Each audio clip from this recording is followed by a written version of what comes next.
Howdy, this is Mackenzie Franklin from SideGame LLC here in Colorado Springs, Colorado. Today we're going to be taking a look at how to organize Solomon Kane by Jake Thornton and published by Mythic Games. Now this is the current Kickstarter all-in edition, so it includes all of the content that is currently released for Wave 1. Now this is going to be stored in the core game box here, as well as the Arsenal box. Now you will need both boxes for this organization because there is just that much content.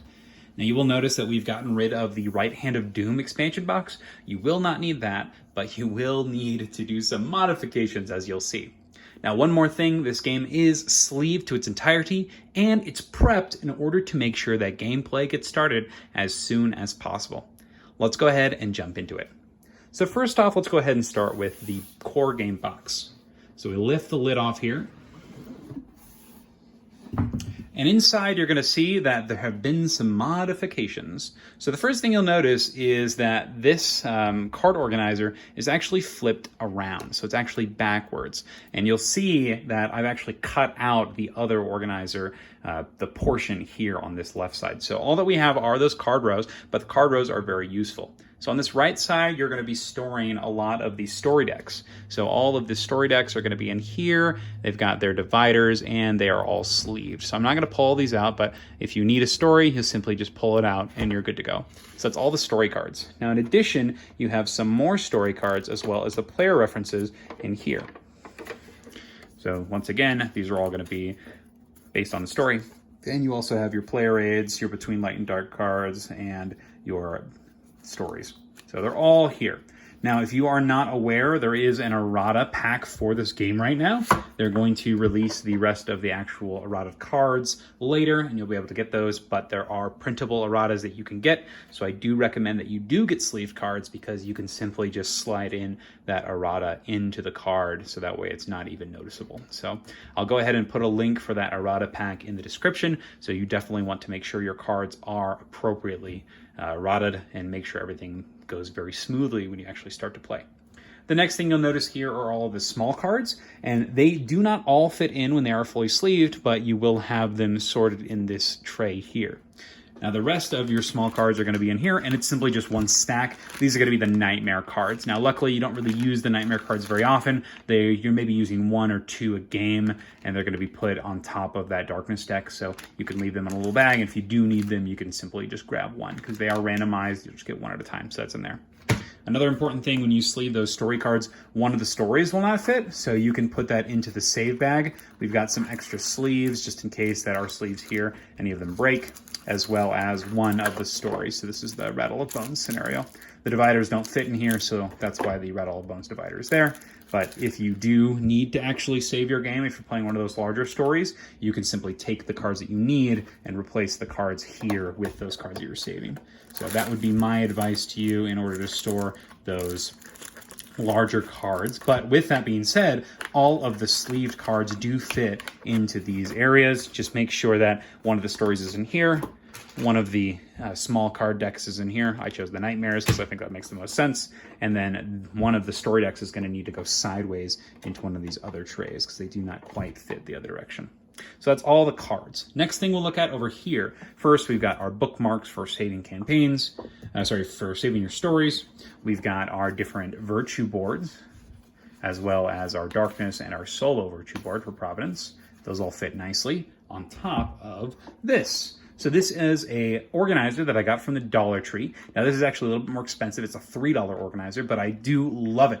It fits perfectly in this area here. It goes right on top, and you simply place it on the table, open it up, and boom, you're ready to go. You've got all your tokens organized extremely well, and I actually have two shadows in here as well. Now the reason I have these shadows in here is because, as you'll see in the Arsenal box, they originally go underneath some of the miniatures, and realistically you're going to need all 6 shadows usually. So generally I will just keep them here so I don't have to dig under there every time. It's been really annoying to do that. So then I think having them separate works really well, and you'll be using shadows every game.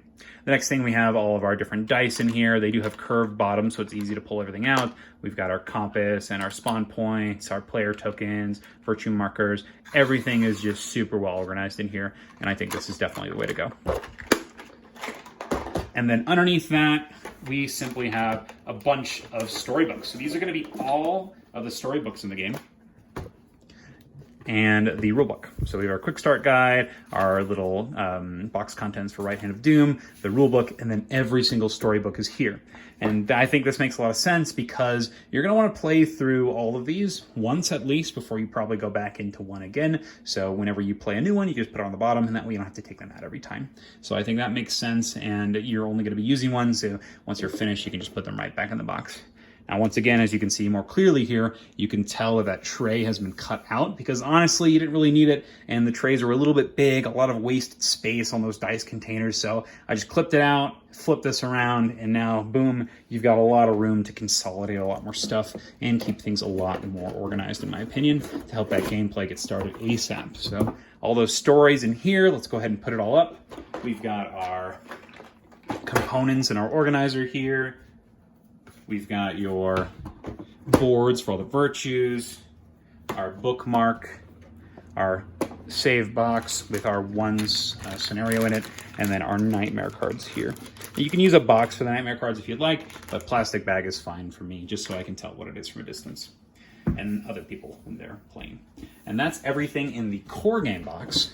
Now let's go ahead and take a look at what's inside of the arsenal box. So the arsenal box here is similar in size. It's the exact same size here. Both of these have no lid lift, by the way, just in case you're wondering. But we take a look inside, and right off the top, you're gonna see we have the stat board rested on top of here. And then we have the tiles. So in the middle here, we're actually going to have a black bag. So this bag is going to be used for all the virtues. So whenever you draw virtues, you draw them randomly. So I figured just put them in a bag because that way you don't ever have to shuffle them. You just simply draw into here and pull them instead. So really nice. I also use the black bag as sort of a divider here. That way these tiles are not going to be sliding into each other and you keep them in order. So that way you have 1 through 10 on this side and then 11 through 30, I believe, something like that. 11 through 29 on the other side. So those are all fit nicely there. Underneath the map tiles, you've got your cloud. And then you'll notice with the miniatures, I've actually removed all of the boxes. So whenever I play miniatures games like this, I'd rather not have them in the boxes because it does take a while to open the box, unslide it. In this case, I simply just took the cover of one. That way I'm covering this top here so it still has that layer of protection as well as nothing is going to fall out when you move it around. Because those map tiles are on top, it's going to keep it nice and pressed firm. So simply remove that, and underneath you have all of your characters. Another cool thing is these fit really nicely on top of each other. So you open that and you've got all the characters on the bottom there. So these are your miniatures here from the different boxes. So you just take them out of the boxes. You'll put the one with the shadow on the bottom and then the one with the wolves on the top. And really easy to put away. And once again, you'll just put that cardboard piece on top. I like that it's got the Solomon Kane tagline. And if you remember, we had those shadows in the other box. They were actually under this container. So this container here has that room underneath that you would put those shadows, but I thought it was really annoying having to take it out every time, so I just put in that other organizer. But everything else you'll just kind of keep the same. So in this bottom left corner, you're going to put the box that has the large characters as well as the solo, virtue, and darkness on the left here. In this one here, you're going to have all of the other virtues. So you've got justice, and you've got this wispy thing. I'm not sure what that is. I don't think it's darkness. I think darkness is the other one. But you've got all of these different characters to remember for those large virtues. And then on the right side here, you're going to have all of the riders. So this is Kane on horseback as well as I think they're called the Knight Riders. Also, if you'll notice, you've got room in here to place the Right Hand of Death. So he also hangs out inside of here. So you've got all that information. All those miniatures stored there. So there they are right there. You got the Right Hand of Death in there too. So that's everything for the arsenal box. Let's go ahead and pack that up. So once again, you'll line the bottom with all the miniatures. You'll put that cardboard on top, and then you'll place the tiles on it. So first we'll put 11 through 29 on the left here. We'll put the cloud down.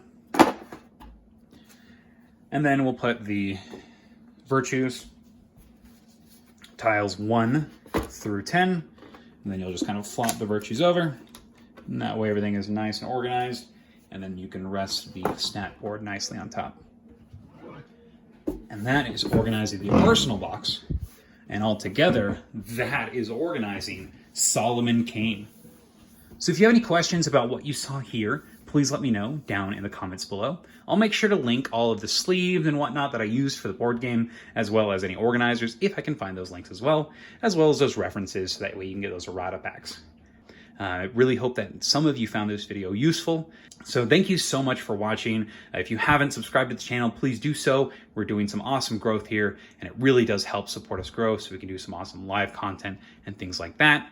If you have any games that you'd like to see organized, please let me know. And how do you organize your copy of Solomon Kane? Do you like the answer that comes with it? I'd love to know your thoughts as a whole. But let's wrap it up. Thank you so much for watching. Side Game Strong.